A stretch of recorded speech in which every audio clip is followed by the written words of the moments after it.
Welcome back to the Reboot Show. I'm your host, Sally A. Illingworth, and I'm excited to be here for our fourth segment of the DIF Daily Download series.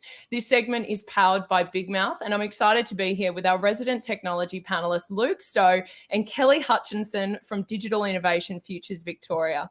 Before we get started, I'd like to hand over to Luke to do our Acknowledgement of Country.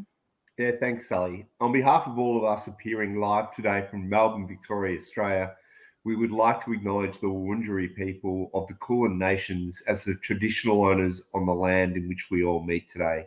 We respectfully recognise elders past, present and emerging. Thanks so much, Luke. As always, if you're coming in live, drop a 1 below. If you're coming in on the replay, drop a 2 below. And as always, let us know where you're coming in from. It's incredible to see how these platforms bring us all together. So to kick off, Kelly, what were the highlights of the DIF Festival today? Well, you know, it's Monday, but it was actually quite a busy weekend. And that's because we've got a 3-day conference called the Global Emerging Innovation Summit, which has just expanded and blown my mind a little bit. I tuned in yesterday morning and it's running today and tomorrow. And really, it's all around different ways that we look at creativity and innovation in business and cutting edge research from researchers. We had some people from Connecticut in America, some people in the north coast of New South Wales, and sharing really their research, their ideas, their experience, and their real life case studies. So one of the great ones yesterday was around a guy who does a group called Toyology. So, you know, metal shop or workshop or woodwork. Yeah. He basically works with the students and uses 3D printing and uses a whole lot of different ways, but also ties in entrepreneurialism with it and goes out to the local businesses in the community and gets the kids to understand, you know, orders and, you know, the whole process and all of those different components. And it's like a really interesting story to share. And he, you know, is in California and thought, hey, we've got the Victorian tech schools here. So we're going to make that connection of his students and their students in Victoria. We've got Wyndham and Bendigo and Casey, these amazing tech schools that actually are set up for kids to go outside of their standard classes. They go and do special classes, and so got 3D printing and, you know, a lot of different software and other things that kids can play around with. And I just thought, what a wonderful thing to have the connections from overseas. That's why it's a global innovation, you know, summit, and it's all about emerging talent and emerging opportunities. Well, Yeah. you know, it's amazing that you've got international guests also talking to people here locally and regionally about innovation and what works and what doesn't, and trying to inspire that next generation. That's fantastic. And it's over 3 days, so it started Sunday, Monday, Tuesday. Is that right? Yep, that's right. That's right. And so it's on tomorrow as well. And I'm going to do a special deal. You know, you could have bought a 3-day pass, but for the last day, I'll drop in a link and you can have a free ticket to come along. Most of the events in the festival are free, but some of them that we're going to have, you know, face to face. And what was sad about this one was that they were going to do a day out at the Yarra Valley Yering Winery, because they really wanted to look at that experience of nature and being outside and experiencing and the connectivity to creativity and innovation in business. So fingers crossed next year we get to do that. I must admit that last year, and I'm going to do it tomorrow, I drove out within my 5-kilometre radius, because if anybody's tuning in from overseas, we're in Victoria and Melbourne, and we've got a 5-kilometre radius that we are sitting in with our lockdown due to COVID-19. And I went out and I found a park with a view, and I sat in my car and I had the summit playing on my my Bluetooth in my car, looking out at the cows, because I live out semi-rural. And it was just, I think that's one of the most amazing things, being able to tune into these stories wherever you might be.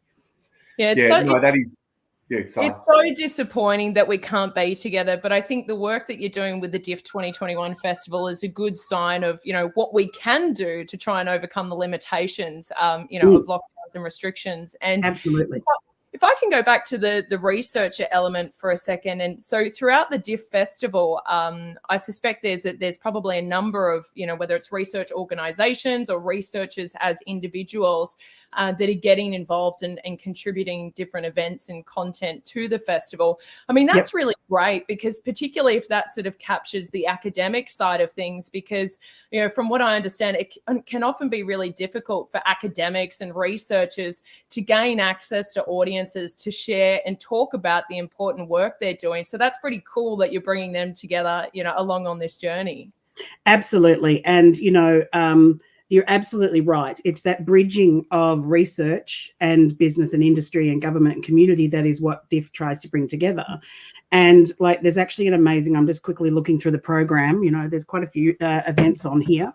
And we have a launch next week of the new Centre for Artificial Intelligence in Industry.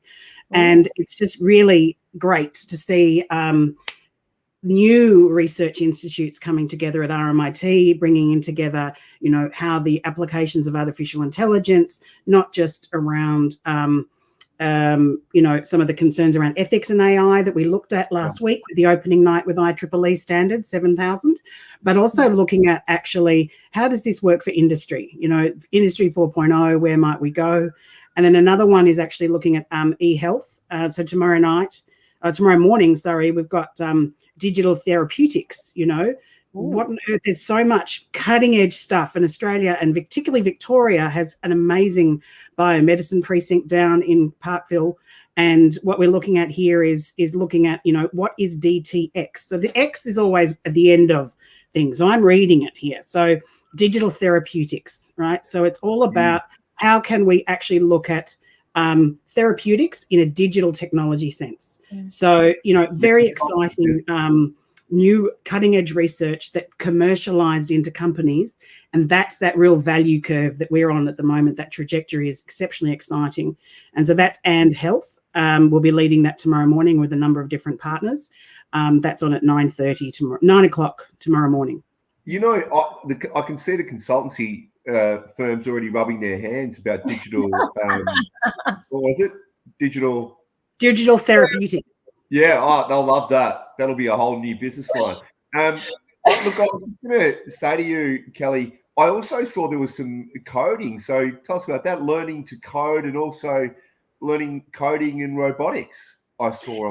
So one of the great things around the different ways of education, we don't have to go in and do a degree, but of course there are great degrees at our institutions like Melbourne Uni's Computing Information Systems or RMIT, as we said.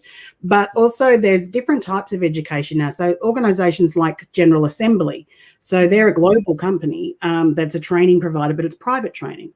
And so it is really that thing of, as your own professional development, if you're wanting to make a transition to a new career, you can do a free taste test, and they've got a whole lot of different free intro classes, and one of them is on coding that we have featured on the DIF online event hub. And then they also then have, you can then, so try before you buy type of thing. So you get an idea, is that what I'm interested in? And then you might do a little bit more with a small workshop, or then actually enroll in a longer course. But they're well respected in industry. Academy XI is another one. There's different entities that are actually looking at that professional development and that filling the gap, because it's the industry people who are working in it doing the training, and it means that you're actually getting the skills that you need to go into a proper job, to go into that job. So that's really. And We've spoken a lot about micro credentials and how they sort of feed into the future of education. I know in one segment of the Reboot Show, I asked you if universities are even still relevant. So it's a really interesting conversation. I'm sure you've got some views on it.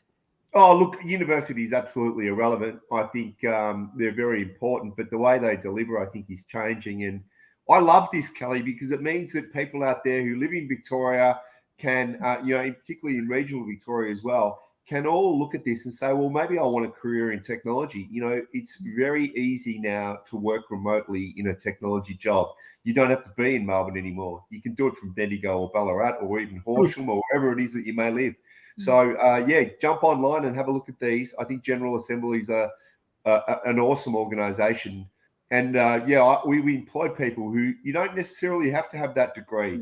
You might have, some credentials from General Assembly that will get you your first role in technology, and you can go from there. I think it's really, really important. And universities still are in the mix, but I think they're changing rapidly to this more short, sharp courses. I think that's the way it goes. Well, actually, university. So RMIT Centre for Cybersecurity has done this model as well, sort of that hybrid, not hybrid, or sort of it is a way for maybe somebody who has got a degree in computing, but it's 10 years old, and they want to make the next step. So they want to know what is the latest. And so blockchain and so distributed ledger technologies, and also cybersecurity being very big growth industry areas, that you're able to do a short course.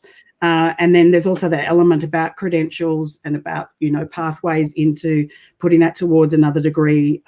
But as you said, the employers, they're quite happy to take on qualifications from a different source these days, because they know what that says is that you're hungry to know things. You're wanting to improve your skill set. I'd really like to work with somebody who wants to keep learning and keep trying. And that's a type of person that shows that commitment to their own career. That's a pretty good quality to have. And I think the other thing with short courses is, particularly for, say, new entrants or, people who are wanting to step outside of their comfort zone to potentially upskill. I mean, the ability to go online and be able to do a short course is a great way to be able to almost, taste test and try before you buy, because the world changes so quickly, as I think, all of the initiatives and all of the events happening under the DIF Festival really show. There is so much going on when it comes to technology, innovation, digital, etc. So those short courses are a really good way for people to be able to go, okay, well, there's so much happening under AI. Can I go and test something out, see if I'm interested? And then if I am, I'll invest more time, energy, resources, etc., into pursuing some sort of longer form of education in that space. Absolutely. And actually, and it doesn't have to be somebody who's at that highest level at a university. So we're looking at, it's about that bridging between, school leavers or career change, and I was mentioning last week around the digital jobs program that Victorian government's running, which is supporting people through, retraining and looking at these different skills. But actually Hume, the City of Hume is partnering with Victoria University, and they've just had one this morning, and they're going to do one on Friday around potential careers in cybersecurity, how it's a road to the future. So they're really looking at, you've got the Gisborne Careers Network out in Sunbury area, out that the Hume LLEN, so a local learning and education networks. Right. So these are local groups that are there for actually taste courses, and you can sometimes have certification. So you could have a certificate 3 in cybersecurity, because it's still the base level to building blocks to keep going. And because there's such a need for people, like Blocks Hill TAFE and others have actually been putting on these types of programs, and you'll find that they're actually they're really in demand. So the likelihood of an outcome of a job at the end of it is very high. So it's great. You can do that where you are. That's Sunbury or Gisborne or Box Hill or out in Casey down in Berwick. So there's a lot of different places and local TAFEs and education from the non-formal sector that sort of making that bridge, because going back to uni can be quite scary, and going back to study. So it really is a matter of being able to help people have those pathways, which is actually what this Hume Multiversity Pathways Festival is about. That's the thing about DIF. Because we go over a period of time, I always look out to see, well, what else is happening? What else can I amplify? What else can we showcase that's happening out across Victoria? And so it's really good to see these areas which are, really growth corridors out there in the north. And, it's really important. And that's where Hume City have partnered with us to have a DIF hub. At the moment, it's going to be a DIF online hub, but we hope in the future to have pop-up DIF hubs. We'll get there. Facilities whenever we can go out there again. No, I think it's so important for regional Victoria to have those sort of capabilities and partnerships and and people doing that within the community. And we all know that cybersecurity is an area that's just going to continue to grow, and there'll be continually work in that space. So for people interested out there, get online, have a look at the DIF, join up, get on demand, and have some research and see what is best suited for you. Really exciting, Kelly. Really exciting. Yeah, I can't wait to hear about all the new sorts of roles and titles that come up in the cybersecurity domain in the future, because even now, many organizations are still just wrapping their heads around having a CISO or a CSO. Now, guys, I am mindful of time. And Kelly, I'm glad that you raised the fact that there's some content and events on tomorrow in relation to what Luke got excited about, digital therapeutics and e-health, because as a part of the DIF Daily Download series, for those of you who have been tuning in, you'll know that we're releasing a special ebook every day throughout the festival. And today's ebook fits within the realm of digital inclusion and sort of feeds into that health sort of conversation, if you like. And this ebook has been produced by a local Victorian business, Big Grid 5. And I'm going to hand over to Luke to give us an overview of what to expect in that ebook. Thanks so much, Sally. Before I do, I just had a thought. I was writing it down with my pen here. Cyber therapeutics. Now, that's something to be really interested in. All those people needing some therapeutic treatment after cybersecurity issues. Look, good point. The download today brought to you by Big Grid 5. I'm quite excited about this company. It's a business that's out of Victoria. They specialize in IoT solutions for accessibility. And what the paper is about is, there's so many people living with some form of disability. And so Big Grid 5 have come up with a solution that's been developed out of the US, but they've bought their own IoT solution to it to automate devices within the home, so that people with aged and disabilities can live independently and can be monitored and have sensors in their home. And so it all reports back to base. It's fully automated, and it's a great little paper and worthwhile reading for those people who are interested in that segment. I must apologize, Luke. I didn't, before you gave your overview, I didn't share with everyone what the title of the ebook was, which is Digital Individualized Living Options, which is a bit of a tongue twister. And I've put the URL up on the screen so everyone can go and access it. Great. Yeah, I think that's named after what they actually call the area within the National Disability Insurance Scheme that is focused on independent living. Sally? Yeah, wow. Very, very interesting. Well, that's a whole other point we'll talk about another day. Assistive technologies, just such a growth area, and so wonderful to be having supporting Australians to live independently. Yeah, and good on local businesses for getting involved in it too. I think that's wonderful. Rather than the big conglomerates, this is small innovation being shown in Victoria. Brilliant. Yeah, it's certainly an exciting space. And I'm mindful of time, but thanks so much, Kelly Hutchinson from Digital Innovation Futures, for joining us today on the Reboot Show, powered by Big Mouth. And thank you always, Luke Stowe. For those of you who have been tuning in for this segment or the entire series so far, we will be back tomorrow at 5:30 p.m. Australian Eastern Standard Time for the 5th segment of the DIF Daily Download series. Thanks for joining us. Thanks, guys. Bye. Bye.